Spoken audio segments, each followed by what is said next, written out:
Good morning, everyone. So I'm going to spend the next 20 minutes or so just giving an update on Waterhemp and Kochia and some of our recent research related to both of those weeds as well. So first, with Waterhemp, what I want to start with is just an update on some of our herbicide resistance that we've seen in Waterhemp in recent years. And so this is all partly due to funding from the Soybean Council. But so recently we have confirmed Group 14 resistant water hemp in several counties within North Dakota. And so these counties that are here in gold, we have confirmed populations resistant to some of our Group 14 chemistry. Pretty important from a post-emergence herbicide standpoint, but also several of our pre-emergence herbicides are Group 14 as well. And so these are just counties where we have confirmed populations. Just because your county is not highlighted doesn't mean these populations don't exist. Simply that through our testing program, we have not found any populations in those counties. So one important note when it comes to Group 14 resistance in water hemp, and this is just a comprehensive slide basically about what we know about Group 14 resistance within the pigweed species. But this middle bullet point here is the one I'll point towards, and that's that our sensitivity to our diphenyl ether herbicides, that's Flexstar, Cobra, and Blazer. That's usually where we see resistance pop up first within Group 14 resistance and water hemp. So usually a failure of those products is what brings us to our attention. But we also, maybe more importantly, see a reduced sensitivity to sulfentrazone, which is Spartan, and then flumioxazin or the Valor type products. And these are very important chemistries for us from a residual standpoint, controlling water hemp and soybean. So I want to bring up the different products that we talk about within the Group 14 family in water hemp, because I'll be talking about what we found in Kochia later in the presentation and want to compare and contrast the two weeds. The last thing I want to discuss just with water hemp from a resistance standpoint, roughly 9 or 10 months ago, we did confirm Dicamba resistance within some water hemp populations. So this is a population from Trail County on the top of the screen here. The gold bar in the screen represents our half-pound per acre rate of Dicamba, or the 1x use rate within an Xtend soybean system.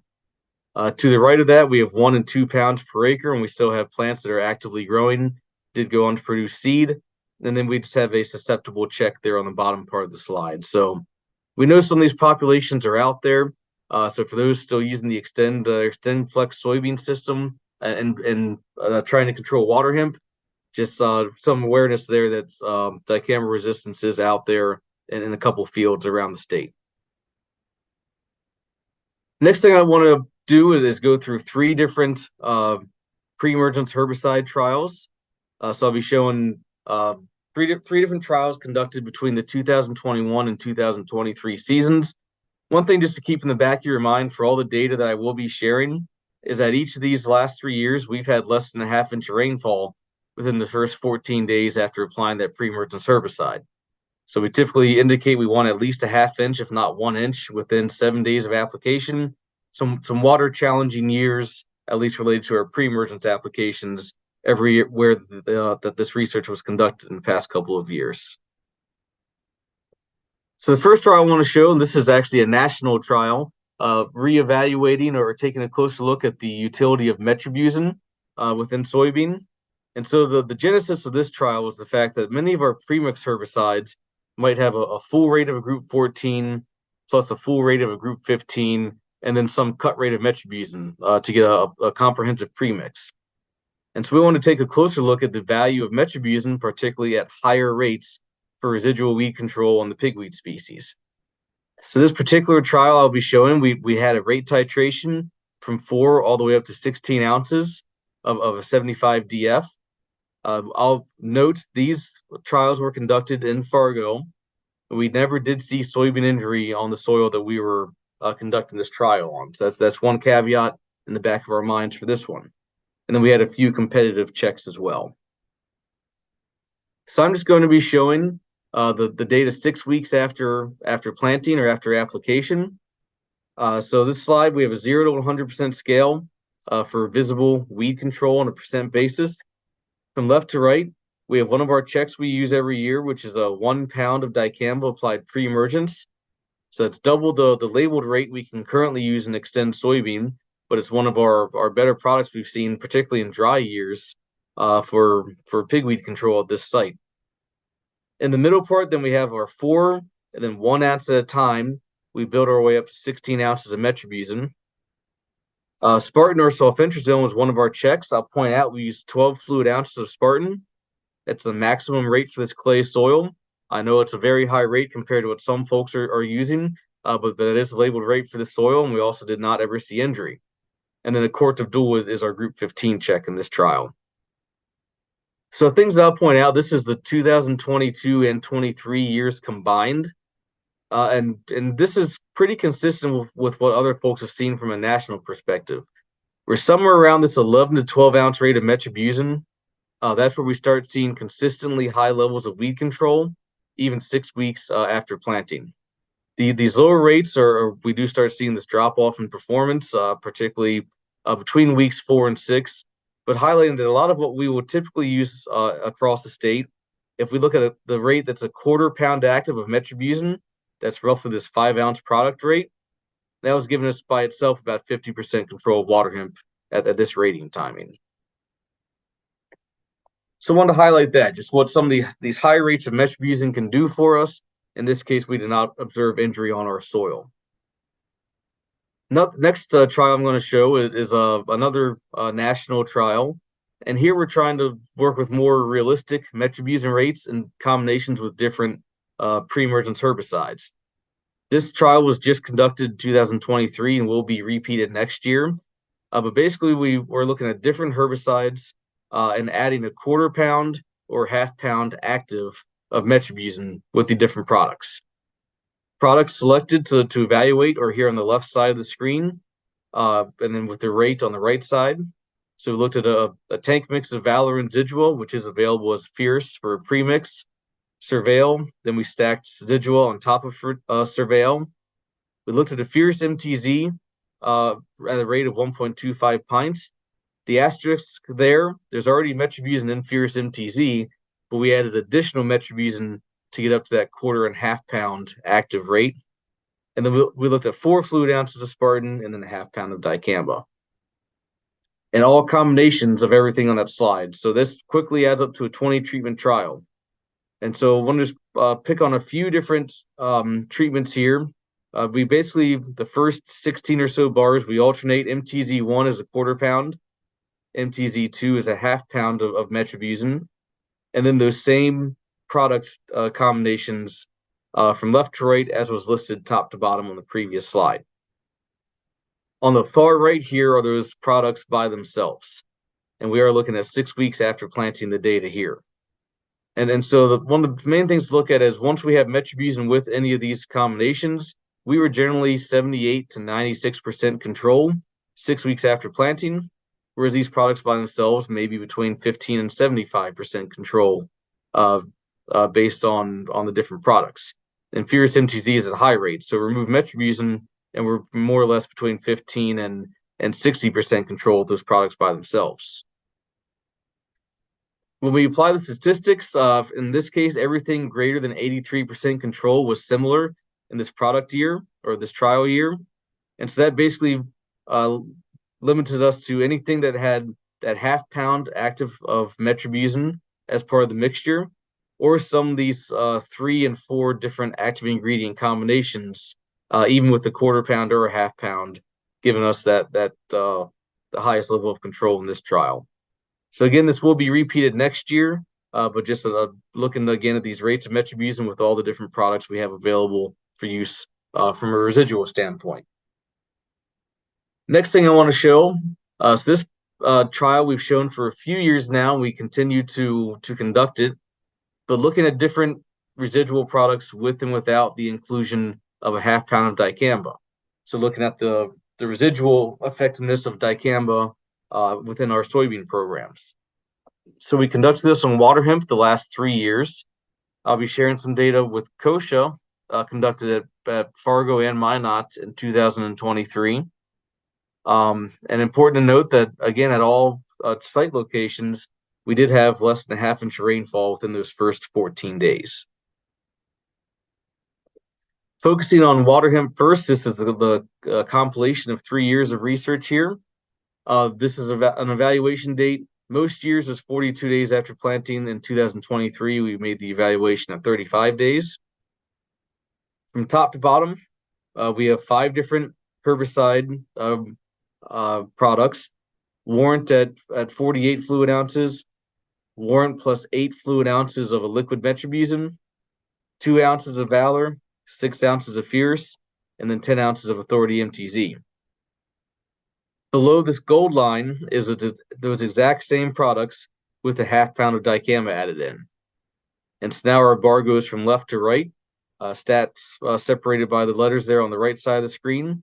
And so over the 3 years, we were averaging between 43 and 70% control out of the products at this 5 or 6 weeks after planting evaluation timing. However, that inclusion of half pound of Dicamba over all 3 years gave us basically between 92 and 96% control. So greater control and improve the consistency certainly across products by having that other active ingredient in there, and particularly in these dry years we've had the last couple of dry springs. Did not include the bars, but for those interested, a half pound of Dicamba by itself gave us about 75% weed control, and then that pound rate that again is not currently labeled, but maybe we'll get that label back one day, gave us about 94% control in these settings. Switching away from Waterhemp and moving on to Kochia for the rest of the talk. This was the 2022 Weed of the Year, and this will be the 2024 Weed of the Year. So we've just had enough Kochia issues growing over the past several years. We just simply had no other choice in our minds but to name the 2024 Weed of the Year, and that will partly be due to some of the things I'm about to discuss. But before I get into some Group 14 resistant issues with Kochia, I wanted to show the same set of data that I just showed with Waterhemp, but on Kochia this past year. And this is just the Fargo location, but the general concept and trends were very similar with what Brian Jenks did in Minot. So again, just these 5 different product combinations on the top part of the screen without Dicamba, then add in a half pound of Dicamba is the bottom half of the screen. Control was not as good on Kochia as what we experienced with Waterhemp, but still looking at compared to each combination or each product by themselves on the bottom part of the screen compared to the top, improved our consistency of control by having that half pound of Dicamba. And there's what Dicamba by itself gave us as far as control. And I should mention this was on a Dicamba susceptible population of Kochia. I won't have too much time to get into it this morning, but on Dicamba resistant Kochia, we can still see a benefit from having Dicamba truly residual on germinating Kochia. So maybe not to the extent we've seen on this population we worked with, but there is still some value there. So the rest of my time this morning, I will shift gears, and as John Cleese would say, now for something completely different. It was at the Getting It Right in Soybean last December where we first talked about we were screening some Kochia populations for Group 14 resistance. We've gone quite a long ways in the last 12 months trying to fully characterize what this looks like. So this is a map of 2 dates. The green counties are where we have confirmed officially Group 14 resistant Kochia. I know we'll be adding some more counties to this map by the time this winter ends, because we do have more populations we are evaluating in the greenhouse. And if I were to extend this map, there is confirmations up here in Saskatchewan, and no confirmations in South Dakota yet, but plenty of phone calls I've received from particularly north central South Dakota with a similar concern of what we're seeing with some of these populations I'm about to discuss. So one of the things we wanted to look at, so last year I shared some data that Brian Jenks was working on where 1 and 2 ounces of AIM and Sharpen were not controlling different populations. We expanded this out to look at different foliar Group 14 herbicides. This is a susceptible check, so all I want to point out is the only thing that didn't kill Kochia was doing nothing in this particular population. But our resistant population, So this is actually 4 different replicates of treatments. I put a box around our first replication from left to right in this resistant population.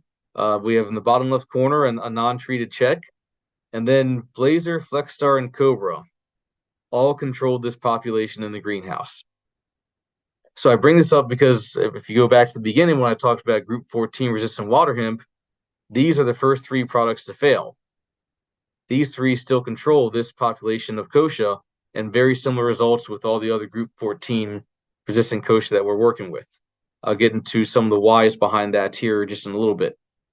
But from a foliar perspective, we did apply Spartan and Valor to these weeds post-emergence and did get a fair level of injury, but ultimately the plants did grow out of it. Whereas Sharpen, Reviton, Vita, and AIM, so some of our burn down group 14s, doing almost next to nothing on these populations. So I showed some activity of Spartan and Valor post-emergence. What about pre-emergence? Well, our susceptible check, we still controlled it. That's great.